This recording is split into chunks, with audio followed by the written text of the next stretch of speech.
BNP chairperson Begum Khaleda Zia নিরাপত্তার দায়িত্ব নিয়েছে পিজিআর ও এসএসএফ। তাকে রাষ্ট্রের অতি গুরুত্বপূর্ণ ব্যক্তি ঘোষণার পর মঙ্গলবার দুপুরে রাজধানীর এভারকেয়ার হাসপাতালে অবস্থান নেয় তারা।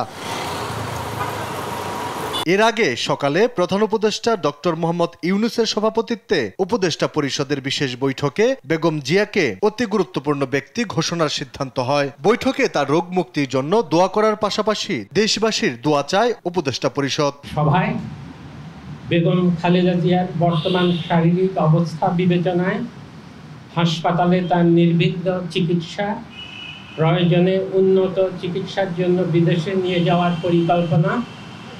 ভিগো ওয়্যার গার্ড প্রয়োজন মতো বাঁকানো যায়, অধিক চাপেও ভাঙে না। ভিগো।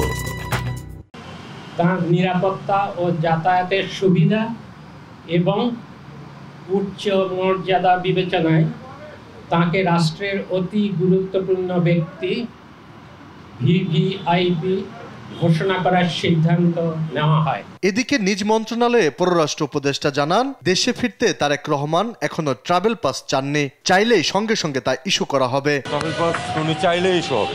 এটা এখনো চান নাই? আমার জানার মতো এখনো চান নাই। ওনার কাছে কোনো পাসপোর্ট আছে স্যার? এটা বলতে পারবো না আমি। আর বেগম জিয়াকে বিদেশ নেওয়ার বিষয়ে কোনো আলোচনা আপনাদের? না, ওটার প্রস্তুতি আছে। যদি প্রয়োজন ডাক্তাররা বললে তখন তো নিয়ে যাওয়া হবে। আর সচিবালয়ে স্বরাষ্ট্র উপদেষ্টা বলেন, দেশে তারেক রহমানের নিরাপত্তা নিয়ে কোনো শঙ্কা নেই, প্রয়োজন হলে তাকেও বিশেষ নিরাপত্তা দেয়া হবে।